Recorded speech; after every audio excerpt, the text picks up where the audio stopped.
Hi, I'm Fletcher Roden, and welcome to this primer of my book, The Art of War, The Fight for Love. This book takes the timeless wisdom of Sun Tzu and applies it to the contemporary riddle of romance. You know, everybody can use this information, whether you are a man or a woman, married or single, straight or gay, in any corner of the globe. We all want either to acquire love or to defend the love that we have. Now we're going to look at The Art of War in three ways. First, we're going to take a brief look at what Sun Tzu means in a military context, because it is military wisdom after all. Then we're going to look at it in two circumstances romantically. One in which your enemy, or the one you want to conquer, is your intended. This applies the wisdom to a courtship scenario. We're also going to look at each scenario in terms of dealing with an usurper or a third party. A successful general has a harmony with his troops, with his forces. Now, in the love analogy, your troops, your forces, are your skills, your intelligence, your humanity, your charm, your attractiveness, your decency, your sense of humor, your sense of consideration for others. And also your career, your family life, your friends, your social world, that these things should all be in harmony, well-adjusted, well-rounded. You want to go into a romantic conquest knowing that you're in harmony with your forces, with the things that are your strengths, the things that you would lead with. You may not be in harmony with the moral law as you think you are. Are you treating your partner well? Are you honoring your beloved and their humanity and their decency? And are you treating them with respect? If you are, then you've got the moral law on your side. If not, you may well be usurped. Warfare is based on deception.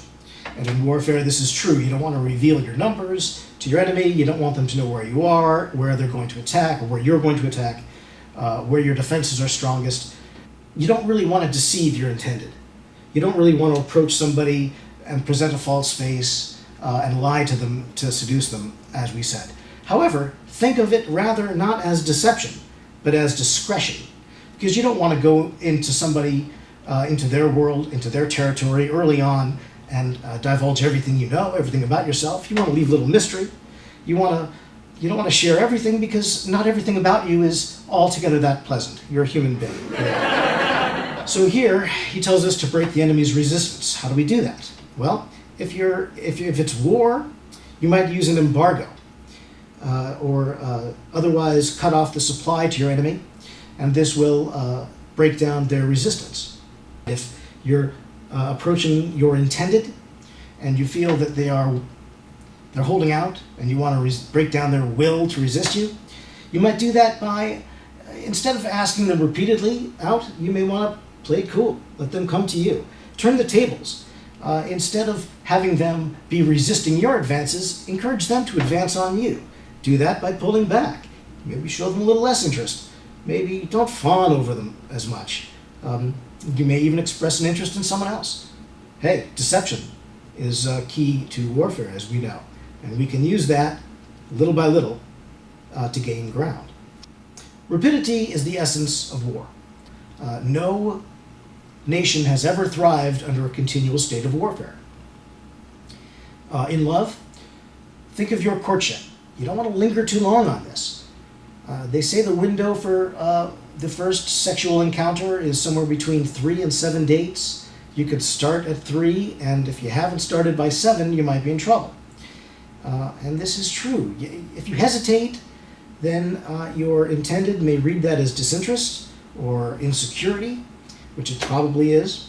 Likewise, when you're dealing with an usurper, I don't suggest that you go out and start throwing punches at everybody who looks at your beloved sideways, but you definitely, as soon as you find out that someone is lining up your beloved to be their intended, and they are planning to usurp you, you have to act quickly. You've got to start gathering information on this person, get your indirect methods lined up, prepare for direct interaction if you have to, and really be monitoring that situation closely. Do not just sit and wait and hope that everything will go well for you, because it may not. Thank you for chatting with me today. Enjoy my book. The Art of War, The Fight for Love. I'm Fletcher Roden.